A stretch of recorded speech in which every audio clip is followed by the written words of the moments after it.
L'opération qu'on va effectuer pour la phase 2, ça va être le surfaçage pour mettre à l'épaisseur notre pièce. Ce qu'on va choisir comme opération, dans Toolpath, on va choisir Face. La fenêtre de chaînage apparaît. Nous, on ne va rien sélectionner parce qu'il va prendre par défaut le Stock Setup. On fait tout simplement le crochet. Au niveau du tool, de l'outil, on va aller choisir dans la librairie un Face Mill. Là, ici, je suis déjà filtré avec le Face Mill, mais si ce n'est pas déjà fait, vous allez filtrer Face Mill ici. Vous allez avoir la liste. On va choisir le 2 pouces Face Mill. On fait le crochet. On va s'assurer que les numéros d'outils soient au numéro 3. Vous allez justement ajuster les paramètres en conséquence.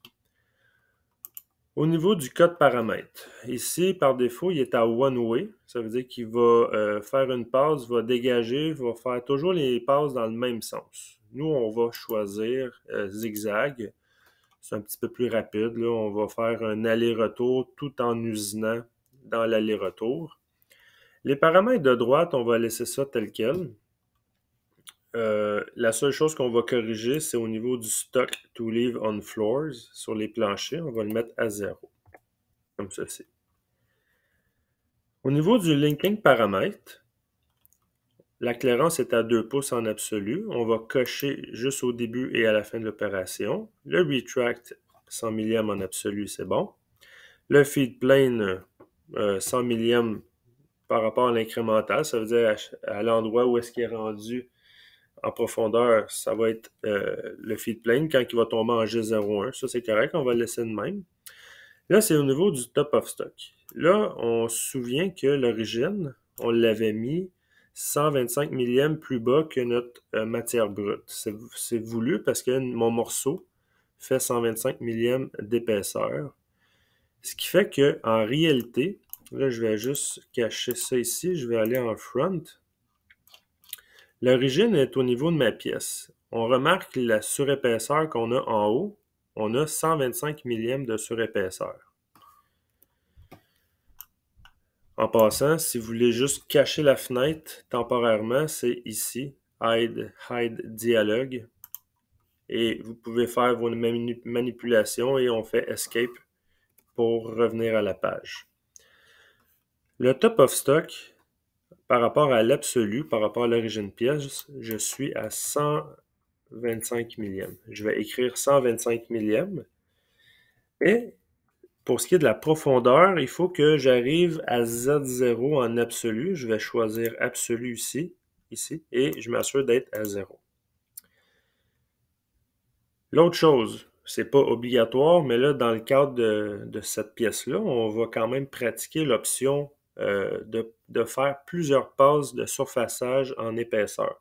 Ce qui fait que là, j'ai 125 mm. On pourrait le prendre en une seule passe. C'est sûr que c'est facile, mais rendu sur la machine, ça ne veut pas nécessairement dire que ça va bien aller. Ce qui fait qu'on va créer des depth of cut, des profondeurs de coupe pour le surfaçage.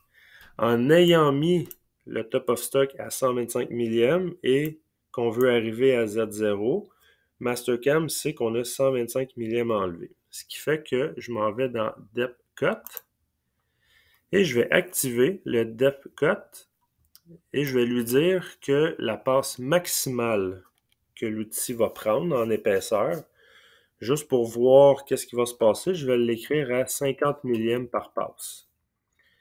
Et je vais lui dire que je veux une passe de finition en dernier. On va faire une passe de finition. Puis, on va prendre l'exemple, je vais faire une passe de 10 mm pour ma finition. Entre chacune des passes, je vais lui mentionner de garder mon outil en bas et non de retracter à chaque fois qu'il va prendre sa profondeur. Ensuite, je vais juste en dernier m'assurer que le cool-in est à on et je vais faire le crochet. On voit ici par rapport au front que j'ai différentes hauteurs de lignes bleues. Ça, c'est mes différentes passes de surfaçage. J'en ai une ici de dégrossage, une deuxième, une troisième, et à la fin, on a une quatrième qui est notre finition à 10 millièmes. Je vais simuler dans Toolpath. Ici, Toolpath. Je vais juste diminuer la vitesse. Il fait la première passe, ça c'est en zigzag.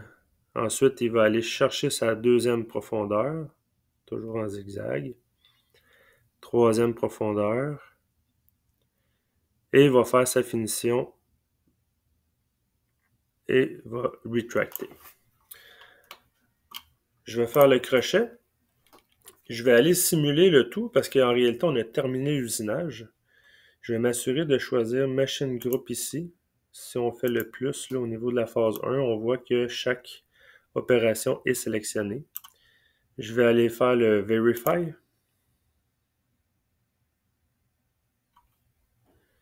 Je vais agrandir ma page. Là, présentement, on est activé sur le plan de la phase numéro 2. C'est pour ça que là, la pièce, elle commence comme à l'envers. Mais ça, c'est pas trop grave. Vous pouvez juste pivoter avec la souris là, de l'autre côté.